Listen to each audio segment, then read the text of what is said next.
Hey, what you doing? I'm just listening to some music. My Russian language exchange suggested some songs. Oh yeah? Huh. Well, I gotta say, I don't know too many Russian songs, but except for that one I told you about. Did you listen to that? You mean "Ya now Chutivya"? Yeah, I went and listened to it a bit. It's strange. I translated the song. I don't really find it offensive, but apparently it was really political and a lot of people got offended by it. Yeah. I actually heard about it from a friend in Germany who was watching that song contest called Eurovision. You know that? No, what's Eurovision? Oh, it's just a contest where different bands from different countries compete and represent different European countries. And this song actually came from a band in Belarus. But you know what happened? The judges actually refused that song because it was too right wing. I had no idea. Well, it's true. There are a lot of songs out there that are borderline unairable for one reason or another. It's not anything new. Probably music's been controversial since music began. Yeah, that's true. I mean, think back to like classical music, like with Mozart and Salieri, these guys. I wasn't thinking that far, but at least in the 40s, like, say, was the song Baby It's Cold Outside. Uh, what's that? Well, let's have it here. We're on another episode of Parley with the Pack, this time about songs that make us think twice before we listen to them.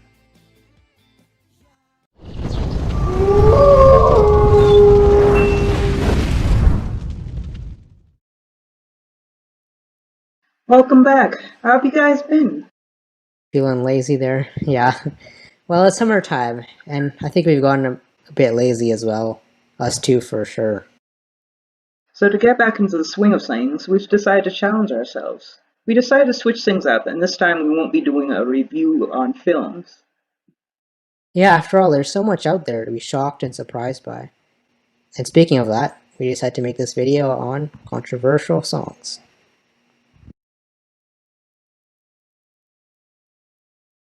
I wasn't aware that Baby It's Cold Outside was a controversial song until I saw it in a Christmas article one year. I was curious as to how a song portrayed by a grandmother and granddaughter singing once could be found offensive. In 1944, it was Frank Loesser who created the song for him and his wife to sing to their dinner guests as they were just before they were leaving. The roles were given names in 1948 for a musical called Neptune's Daughter. The female lead was known as Mouse, and the male lead was known as Wolf. There are no implications of controversy till much later in 2004, when the National posted a satirical article on the song. Earnest offense, however, was taken when there was a Funny or Die parody created in 2007. Since then, people have scrutinized the song trying to defend it as to why it wasn't exploitation. Both Mouse and Wolf were collaborating together. For example, the National posted a follow-up to the article saying that the woman never felt threatened and she never said she didn't want to be with the man or she didn't feel like being there. More the references are to what she should do, not what she feels like doing, and it often talks about what other people will feel or how other people will react, such as my mother will start to worry or my father will pace the floor and the neighbors will start to talk. Alan Patoney further puts the song into the context of the times. After the Second World War, people were more interested in having fun and enjoying themselves after the dismal times of the war. This included sexual exploits, so there's a much higher incidence of premarital sex during those times.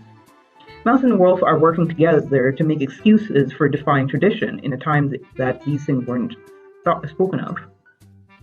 The line "What's in this drink" is defended because it was an excuse for anyone's bad behavior, not just women's.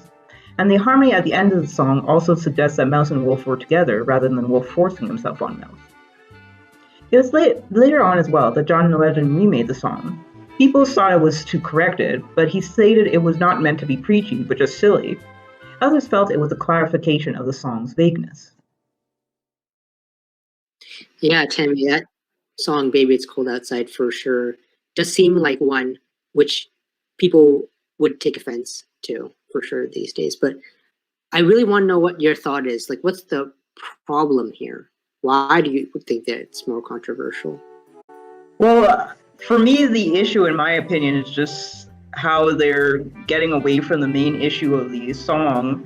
Like, since this is set in a time period in the past, that we're not living through, and unless we go and read up on it, they're taking the song completely out of context and putting it in the context of modern times with like the Me Too movement and the fact that people speak out more about this. Like when I saw this song, heard the song, or heard that there's a controversy, I was going through my head of the different iterations where I think it was in Hook, where it was a grandmother singing the song with her her granddaughter. I'm like, how can they find this sweet song and turn it into something so vile? Like thinking it's like, oh, it's a guy like raping a girl.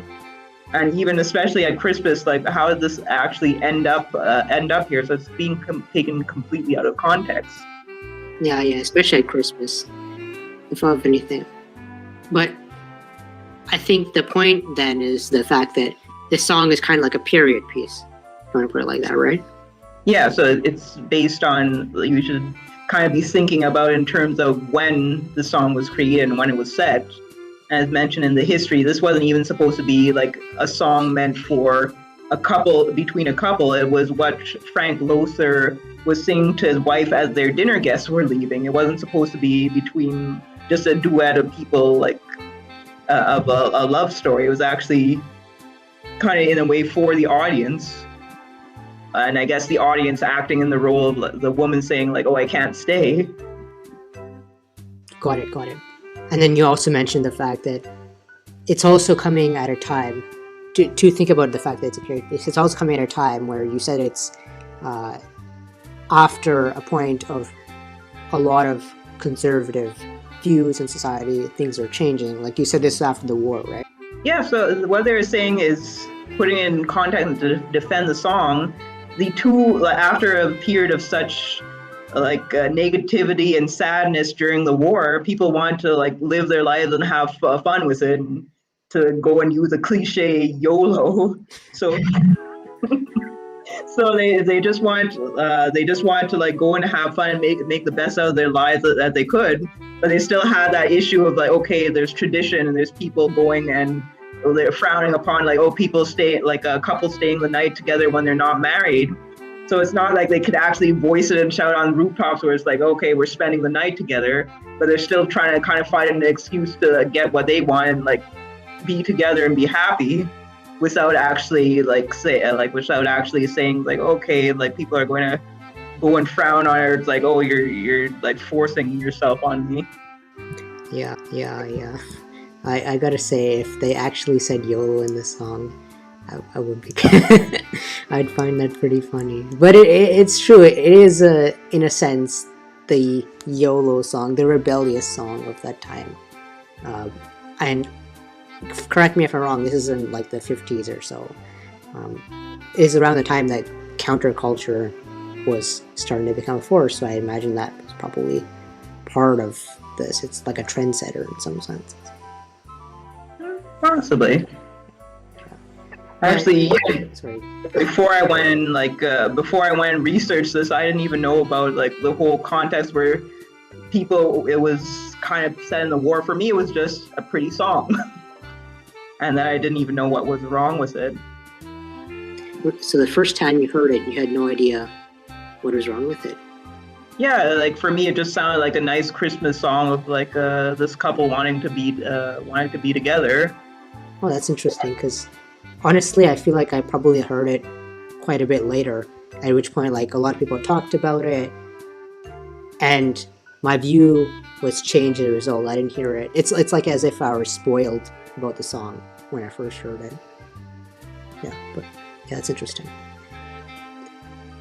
But you know, that got me thinking about songs today and how they compare to a song like that, which was set 50 years ago, 60 years ago. I think that songs today, perhaps, even if they involve a similar topic, like a guy gets in a fight with a girl, or there's some kind of argument, they're quite a bit different compared to what was the case, at least for this song at the time. I'm thinking to, for example, like you've heard of the song by Eminem.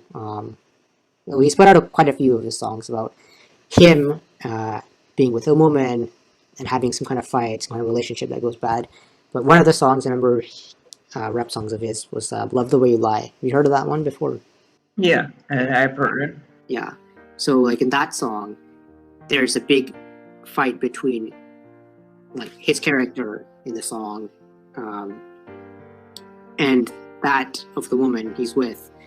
But it's interesting because that's actually a fight, I think, compared to Baby It's Cold Outside, right? Yeah, like another argument for the song Baby It's Cold Outside is they're harmonizing together and they're singing together. And if you compare it to Love the Way You Lie, they actually have some very deep imagery in there, like the burning of the house. And I take the chorus each time I hear the chorus to be sarcasm. It's like, I love the way you hurt me. When she's actually saying like, I can't stand anymore. It's like this relationship, I have to get out of it. And in this Love the Way You Lie, the guy is actually sort of pleading, like, come back. It's like, pick up your bags from the sidewalk. I told her next time that I'd show restraint. So he's actually is in a way doing kind of what like they saw they was doing in Baby It's Cold Outside, or pleading like, oh, stay. And this time she has the woman in Love the Way You Lie actually has a reason to leave, and she doesn't want to be there because they're saying like, yeah, they're fighting, push, pull each other's hair, scratch, claw, bit them. And so, like, yeah, I remember the song too well. But yeah, so that you can actually know in the even though it's a completely sung like rap by Eminem, the rap is like the chorus is by Rihanna, but like for the song is sung by the man. But you can actually go and picture where the woman actually has a way to like get away, and it's actually saying she packed her bags. They actually are physically fighting. So in this sense, the woman is like you actually get a sense the woman is actually taking action to get away with this guy, or she doesn't want to be with him.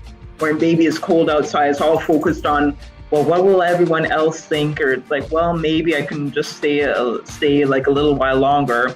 And never do you hear it's like, no, I don't want to be with you. I want to go home. She keeps on saying like, what will other people think? And I should do this or I should do that because of how she'd appear or how traditional people would view them. Yeah, the focus is not really on the two of them. The focus is more on like what other people think. This external aspect, which is quite a bit different. And I'd say the other thing that really stuck out to me is the fact that I think Love the Way You Lie, unlike Baby It's Cold Outside, is not as controversial perhaps because of the fact that when we're thinking about the song, we're thinking about it and it's almost set in our own time. Like by this point, domestic abuse, violence has been treated in a lot of different songs in a lot of different ways, so it's not exactly something that's new. However, in Baby It's Cold Outside, it seems to be the case that the song itself has become sufficiently popular that seeing these characters who are somewhat naive in the song, like I'd say the woman and the man are behaving in a way like it's like young love, but behaving in a way that we perceive from our perspective to be an issue. It's an issue that they are, from our perspective, like not really compatible in the sense that the woman it appears to us that she's trying to get away from this guy, right? That's the issue, that we're looking at it from that perspective of a song that's relatively popular, Baby It's Cold Outside. If you look at it from a song which is, it's popular, but it's falling into a genre of songs, rap songs in particular, where the content is, which already speak a lot to domestic abuse, then it's not really controversial. So all that to say is, rap songs, or perhaps songs in this day and age, do treat that subject matter quite a bit more, so it's not as controversial. Do you agree with that? Yeah, I'd say like in the past, it's songs like seem to get more controversial the more closer to the present it is, because we know more or we seem to speak out more. Yeah, it's probably true. We speak out more, and like we do speak out more, but there are obviously also other songs where we almost speak out too much on them, even if they are modern. So, like, I can always think of a counter example to that. You heard of the song "Rude" by Magic? Yeah. That's a pretty good song, also. And it's one that also mostly we happen to put our own interpretation in. Again, it's a song that sounds beautiful on its surface, and then people read into it and say it's like, okay, it's like for the woman's point of view is being ignored. Like here in Rue, the boyfriend is trying to get permission from the father, but it's just as a courtesy. And I found like this tune of that song "Rude" is like beautiful. And then people came back and said, "Well, why aren't you putting the woman's opinion in there? Or like she has a say in it too. Shouldn't she be talking to her father as well?" And ironically, they're treating it like a history piece where that's what was done. Like you'd ask the father for his permission to marry the daughter in the olden days, where the woman was considered property. And people are like applying it like to this song, saying it's like, oh, you're treating the woman like property. She's not even having a say. She's not talking to the father. She's not talking to the boyfriend.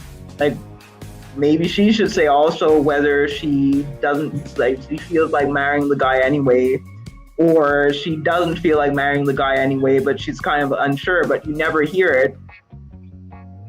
Yeah. But that's what we read in our minds to say, read into it when that's not in the song.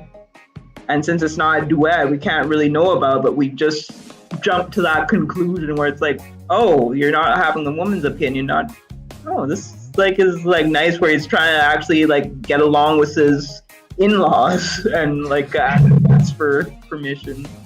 Yeah, definitely. You almost like you stole the words right out of my mouth. I was going to say something pretty much on the same lines. Is the fact that we're treating that song, coming back to like the period pieces we were talking about, what makes them controversial. We're treating that song "Rude" almost like it's a period piece.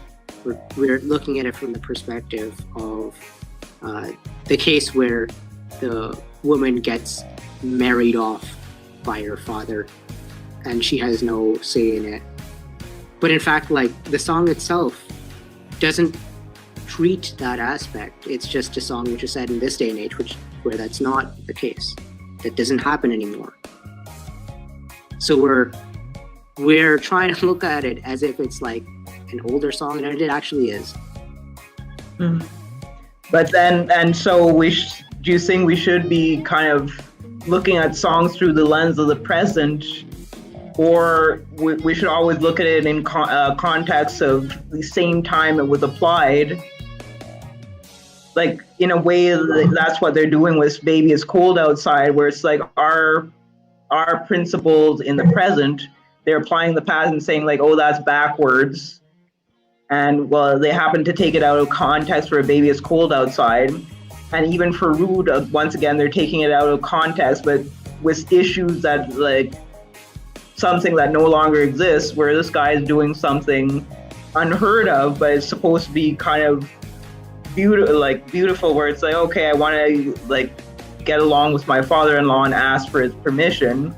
And once he said like, oh, you're never going to do that, it's like, well, I'm just doing that as a courtesy. You don't do that anymore. And if you read into it that way, it's just saying like, okay, he's trying to get along, like, which is along with his in-laws, even though the father shouldn't have a say in his daughter and the boyfriend's relationship, because they are making their own minds as adults. Yeah, that does make sense for sure.